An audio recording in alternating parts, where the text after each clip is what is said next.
Most people living in Union County, North Carolina, know there's an airport northwest of Monroe on the aptly named Airport Road. However, few will recall a time when airplanes routinely came and went from the very busy and congested area now occupied by the Monroe Mall and Dickerson Blvd. But they sure enough did.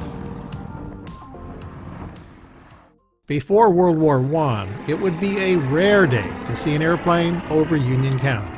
But that war spurred rapid airplane development and churned out thousands of pilots, aircraft mechanics, and other personnel that supported the Army's new air service.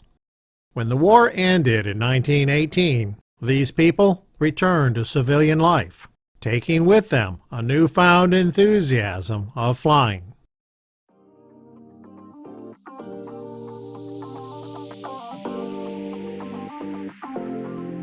Two of Monroe's early aviation enthusiasts were Ray Shute II and Henry S. Adams. Ray Shute opened an automobile business in 1925 at the tender age of 21, which brought him in contact with Henry Adams. The two were just a year apart in age and ended up being lifelong friends. Adams was a pilot and got Ray Shute involved in aviation. It wasn't but a year later, and the two had set up and were operating a small airfield out along present-day Waxhaw Highway near Newtown Road. Some refer to their endeavor as Monroe's first airport. Ray Shute remained involved in this little airport until the stock market crash of 1929. When the economy was sent tumbling, Ray diverted his focus to the family's construction business, government, and politics. Despite the Depression's crushing blow to the economy, aviation continued to develop, and Ray Shute continued to dabble in it throughout the 1930s. A decade later, when 1940 arrived, the economy was improving. However, war was raging across both the Atlantic and Pacific Oceans, with the German military sweeping across Europe and the Japanese through parts of Asia. When America plunged headlong into World War II in December 1941, wartime restrictions completely stymied civilian aviation, but had the complete opposite effect on military aviation. America designed and built thousands of the largest, most sophisticated aircraft the world had ever seen, and trained tens of thousands of pilots and air crewmen. When the year 1945 arrived, the end of the war was in sight. Ray Shute, Henry Adams, and others in Union County began to look toward the future. Both the city of Monroe and Union County had developed initiatives to diversify the region's primarily agrarian economy and wanted to attract industry to the region. An airport was viewed as a vital key to that initiative, and plans for a new airport began to take hold in the minds of business and government leaders.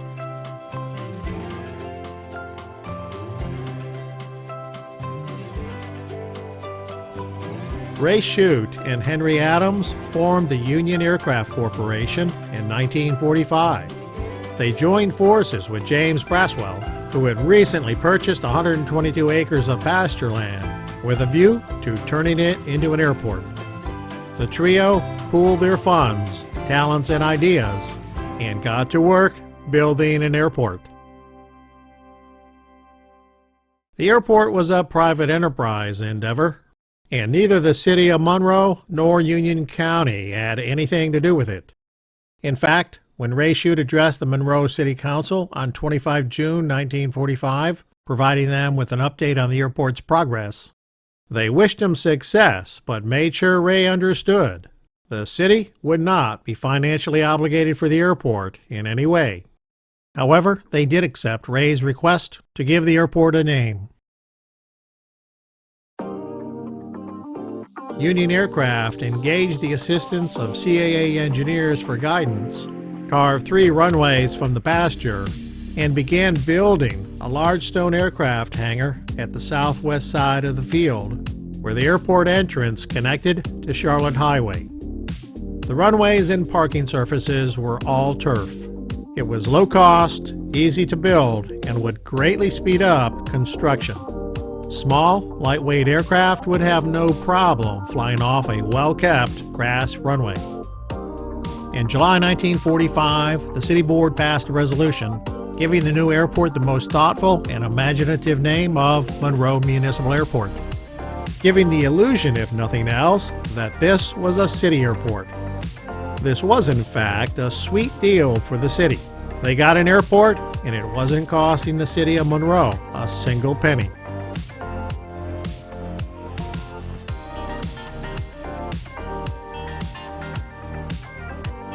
The airport was nearing completion in late July 1945. A large stone maintenance hangar with a connected office was nearing completion. The runways were essentially done, with runway 725 being the longest at 2,850 feet, runway 0220 at 2,100 feet, and runway 1432 was approximately 1,600 feet long. On 01 August 1945, Union Aircraft Corporation signed a 10-year lease agreement with James Braswell, and the company was now open for business. The airport immediately began to attract business. As wartime restrictions on civilian aviation began to lift, more aircraft began to show up. The airport featured a flight school that offered private and commercial flight training. Union Aircraft Corporation became an official Piper dealer and also offered rental aircraft to the public. Their maintenance shop operated a lucrative aircraft repair business, fixing aircraft based on the field, but also purchasing surplus military trainers, reconditioning them, and selling them to the public. Their flight school even received VA approval, which brought veterans wanting to learn to fly under the GI Bill to the airport. Eventually, 2 rows of aircraft storage hangars were built and rented to aircraft owners. The first time the airport was depicted on an aviation chart was in April 1946. It was charted as a municipal airport. No surprise there. The legend called it Monroe Muni, with a field elevation of 680 feet MSL.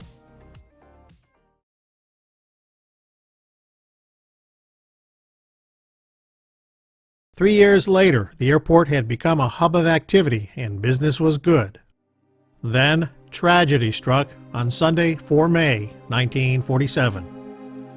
Ray Shute's son, John Ray Shute III, commonly called Sonny, was flying with Gerald Simpson in a PT-26, a World War II-era trainer.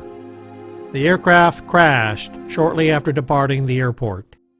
Sonny was killed. Simpson survived the night, but he died the next day in the hospital. Both were World War II U.S. Army Air Force veterans, with Sonny being a tail gunner. He was just 20 years old when the crash occurred. Amazingly, just 3 days after losing his son, Ray Shute II was sworn in as the new mayor of Monroe on 7 May 1947. A month and a half later, the City Council passed a resolution without the knowledge of their new mayor, renaming the airport to Shute Municipal Airport in honor of Ray's son.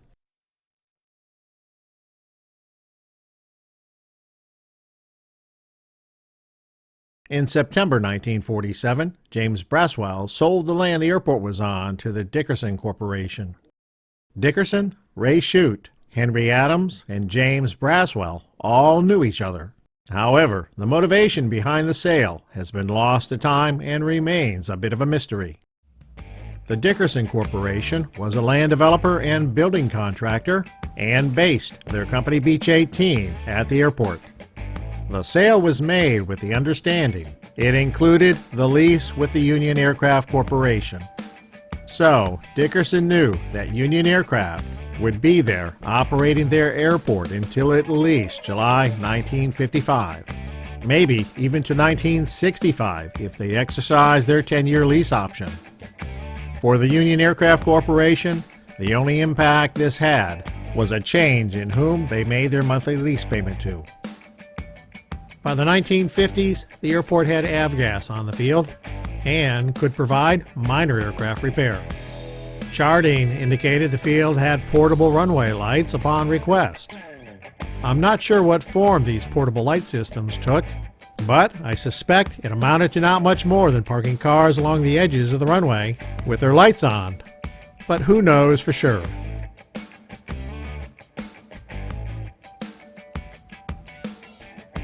It was the July 1950 aviation chart that first showed the airport's name as Shute Airport. At the same time, the airport was proving to be inadequate for modern-day aviation. Its short turf runways were unsuitable for anything but small, lightweight aircraft. It simply had not become the vital key the region wanted to attract industry, and its days were becoming numbered. The city and county were slow to do anything about it and seemed content to let the business community remedy the deficiency. It had worked before, maybe it would work again. Sure enough, in the late 1950s, it was the Union County Chamber of Commerce, not the government, that picked up the baton and began to look at sites and ideas for a new airport. But sentiment was changing, as more and more people felt an airport was the responsibility of government. On 01 August 1955, Union Aircraft Corporation exercised their 10-year lease option with the Dickerson Corporation, clearing the way for another 10 years of airport business. By the early 1960s, the airport had reached its peak. In a July 1961 USGS aerial photo, its 3 runways and the large maintenance hangar are visible in the image. Also visible are the 2 long, narrow aircraft storage hangars. One here on the east side of runway 0220. The other here on the southwest side of the airport near the Charlotte Highway entrance.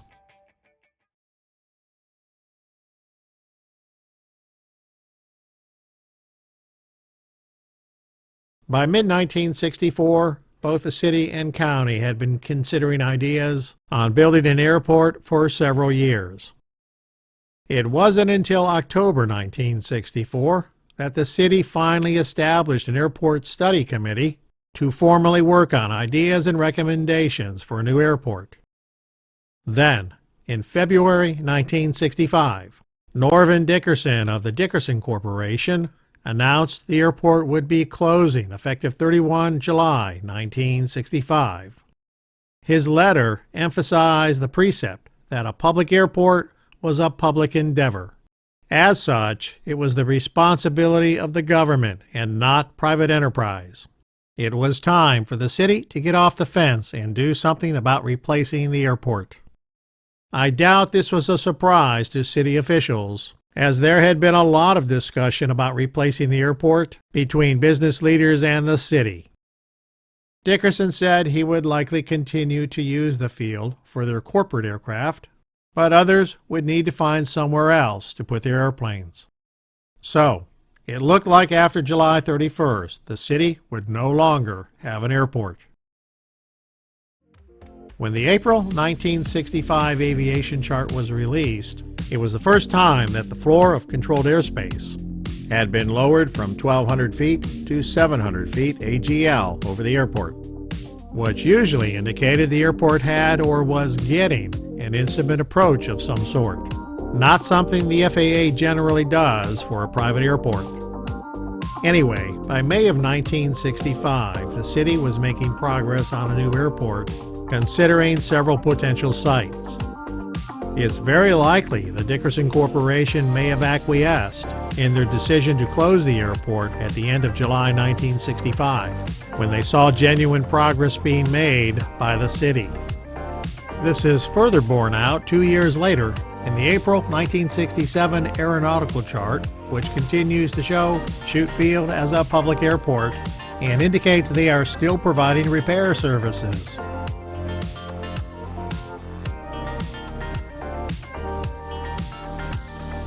By March of 1969, a lot of things had occurred. Land had been purchased, plans had been drawn, and the city of Monroe was now in the midst of building their new city-owned airport out on Sutton Road, northwest of the city. Its 3,700-foot runway 0523 was taking shape. By August 1969, the runway and parking ramp was done, and the city took possession of their brand new airport.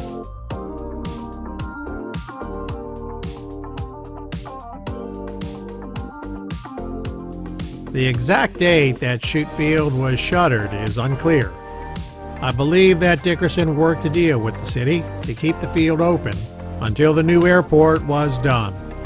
This is somewhat confirmed in the March 1969 USGS aerial photo, which clearly shows the runways, hangars, and several aircraft parked along the southwest side of Shute Field near Charlotte Highway.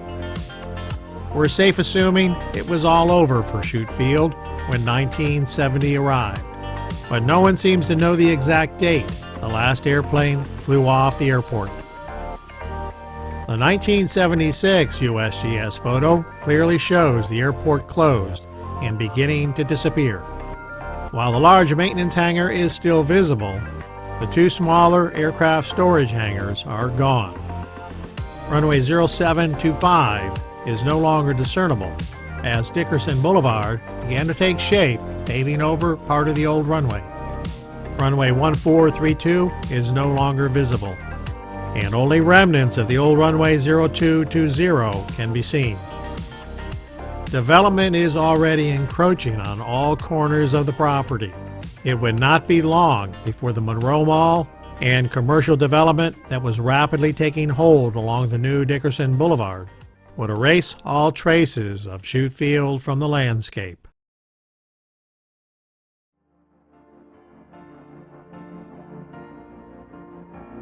Exploring the area around Monroe Mall and Dickerson Blvd, you will find precious few clues that an airport ever existed here. There is a trace of the airport's old entrance in this small patch of gravel that connects the corner gas station with the old Milo parking lot. In this photo, Dickerson Blvd is under construction, and the airport's large stone hangar is in the background. The hangar was torn down in the mid-1970s. Its location was across the road in the Milo parking lot, near the corner of the building. The threshold of runway 7 was below where this photo was taken, and it extended off in the distance, crossing Dickerson Blvd, through the parking lot in front of the Village Grill restaurant, the Dickerson Village Shopping Center parking lot, through the Brewster's ice cream shop, and ending at the mall in the background. Runway 20 started here at Commerce Drive, passed right next to the corner of the accounting firm Moyer Smith & Roller, through the back corner of the ABC Stores lot, crossed Dickerson Blvd, cut through half of the Village Grill, through part of Pinnacle Bank, toward the backside of the former Milo store, ending at the property lines of the homes on Charlotte Highway. This runway left an ever so slight remnant of its existence, visible only as a mere shadow in the overgrowth that still shows where the edge of the runway once was. One of the long, narrow storage hangars was in this area, parallel to the road behind the old Milo grocery store. The other straddled Dickerson Blvd here and extended into the grassy area next to the tire store.